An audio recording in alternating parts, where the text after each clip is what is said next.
The year was 1922. A momentous discovery was made. Howard Carter found Tutankhamun's tomb.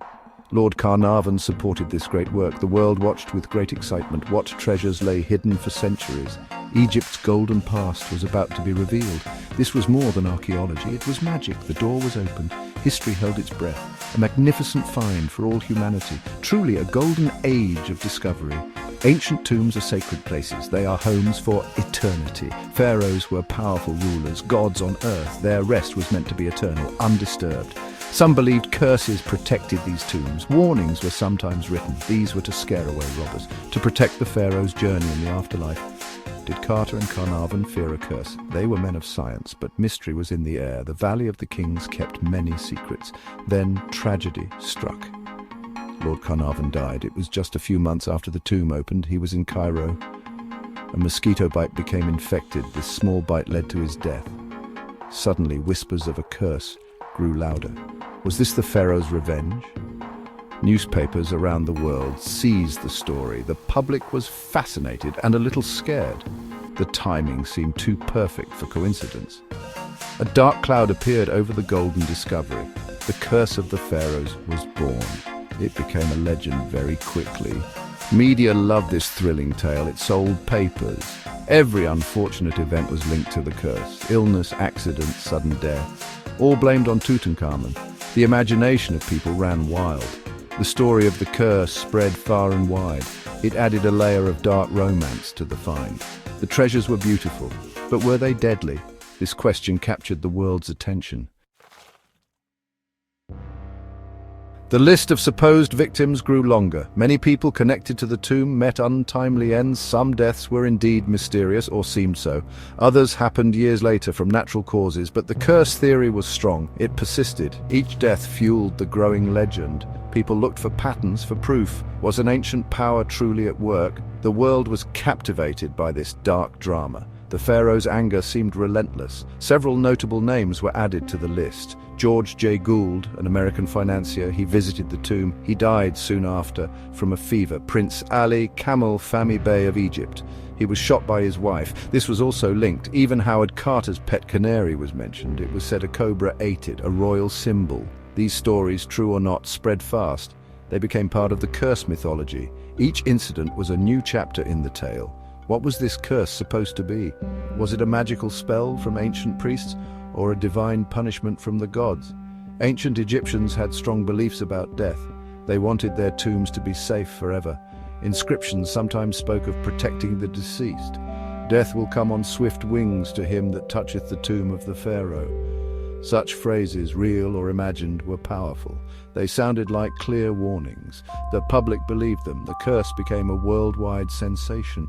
It inspired books, movies, and plays. People were both terrified and fascinated. The mystery of ancient Egypt deepened. It was not just about gold and artifacts anymore. It was about life, death, and ancient powers. The curse added a thrilling, dangerous edge. Archaeology seemed like a risky adventure. The golden treasures of Tutankhamun, they now carried a shadow of doom. Scientists began to look for other answers. They did not accept magical curses. There had to be logical explanations. They studied the environment inside the tombs. What could make people sick or even die? This was a serious scientific question. Facts were needed to counter the fear. The truth had to be uncovered. Many experts joined this quest. They wanted to solve the mystery rationally. One strong theory involved ancient microbes. Tombs were sealed for thousands of years. This created a unique environment. Harmful bacteria or molds could have grown. Species like Aspergillus were found. These fungi can cause lung infections, especially in people with weak immune systems. Inhaling these invisible spores could be dangerous. This seemed like a very real possibility. A natural explanation for some illnesses. Other toxic substances were also considered. Dust inside the tombs could be harmful. It could contain bat droppings or guano. This can carry dangerous fungi like histoplasma. Some thought of radioactive elements, perhaps present in the stone of the tombs. Prolonged exposure might cause health problems. Scientists tested air and material samples. They searched for any dangerous compounds. The goal was to find concrete evidence. Psychology also played a significant role. Fear itself can be a powerful force. This is known as the nocebo effect. If people truly believe they are cursed, their minds can affect their bodies. Stress and anxiety can weaken the immune system. This makes them more vulnerable to illness.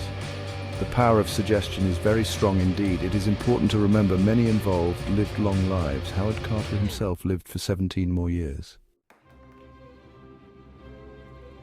Today, archaeologists are very careful. We understand the potential risks better. Entering ancient sealed tombs requires caution. Modern safety measures are always used. This is to protect the health of researchers. It also helps preserve the delicate artifacts. Our first duty is to safety, for people and for history. We learn from the past to work safely now. The profession has evolved greatly. Respect for the ancients includes self-preservation. We use many modern safety protocols. Air quality inside a tomb is tested first. Respirators and protective clothing are essential. Sometimes tombs are aired out before entry. This helps reduce dust and potential microbes. These precautions are now standard practice. They minimize exposure to any harmful agents. We take no chances with health. This is responsible archaeology. Protecting ourselves helps us protect the past. New tombs are still being discovered in Egypt. Each find is a moment of great excitement. It opens a new window into our past. Sometimes the old legend of the curse resurfaces. The media often brings it up again. It adds a touch of drama to the news. The public remembers the stories of Tutankhamun. This keeps the legend alive in popular culture, but science and safety guide our work. We focus on discovery and preservation. The allure of the pharaoh's curse endures. Why does this story still captivate us? It blends history, mystery, and a hint of the supernatural. It makes the world of ancient Egypt more thrilling. The pharaohs were powerful, almost mythical figures. The idea of their anger reaching across millennia is potent. The curse is part of their enduring legacy. A story that continues to grow with each new discovery. It reminds us of the power of the past and the magic that still surrounds ancient Egypt.